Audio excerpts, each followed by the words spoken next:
જૂનાગઢમાં આવેલા રાધાબા આશ્રમે એક મહત્વપૂર્ણ નિર્ણય લીધો છે. હવે અહીં પરમ પૂજ્ય શ્રી મુક્તાનંદજી બાપુના આશીર્વાદ આપવાની પરંપરા શરૂ કરવામાં આવી છે. આ આશ્રમમાં પહેલાથી જ વડીલો અને જરૂરિયાતમંદોની સેવા કરવામાં આવે છે અને હવે બાપુના આશીર્વાદથી આ સેવા કાર્યને વધુ આધ્યાત્મિક શક્તિ મળશે. મહત્વની વાત એ છે કે આ પહેલ અન્નદાન ટિફિન સેવા સાથે પણ જોડાયેલી છે, જેના કારણે મેંદરડા વિસ્તારના જરૂરિયાતમંદ લોકોને વધુ સહાય મળશે. ભક્તો આશ્રમમાં જઈને આશીર્વાદ મેળવી શકે છે અને ટિફિન સેવા માટે પણ નોંધણી કરાવી શકે છે. Bureau chief Sarfaraz Rafai, Junagadh.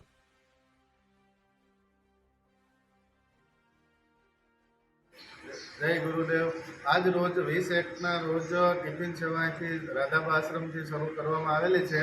નિરાધાર હોય એમને ઘરે ઘરે પહોંચવાની પણ ટિફિનની વ્યવસ્થા કરી છે કે અહીંથી કોઈને લઈ ના જવું પડે, એમને ઘરે પહોંચતું સગવડતા કરી આપી છે. બપોરનું અને સાંજના ટાઈમ 2 ટાઈમનું ભોજન આપવામાં આવે છે. આજથી શરૂઆત કરેલ છે.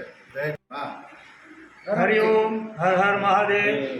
આજે તારીખ 20/4/26 સોમવારના રોજ પરમ પૂજ્ય શ્રી મુક્તાનંદ બાપુ તરફથી અને શ્રી રાધાબા આશ્રમમાં રહેલા જયશ્રીમા તરફથી, બધા તરફથી આજે મેંદરડાના વૃદ્ધ તેમજ નિસહાય લોકોને 65 વર્ષથી ઉંમરના અને વિકલાંગ લોકોની નિઃશુલ્ક ટિફિન સેવા આજથી અહીં ચાલુ કરીએ છીએ.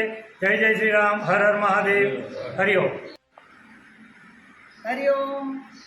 ગુરુ બ્રહ્મા ગુરુ વિષ્ણુ ગુરુદેવો મહેશ્વરા ગુરુ સાક્ષાત પરબ્રહ્મ તસ્મૈ શ્રી ગુરુવે નમઃ.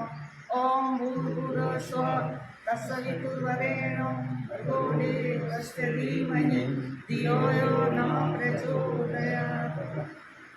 શ્રી મુક્તાનંદજી બાપુના આશીર્વાદથી આજે મેંદરડા રાધાબા આશ્રમથી નિઃશુલ્ક રાધાબા આશ્રમ ભગવાન કાઢી નાખશે ભાઈ. રાધાબા આશ્રમ મેંદરડા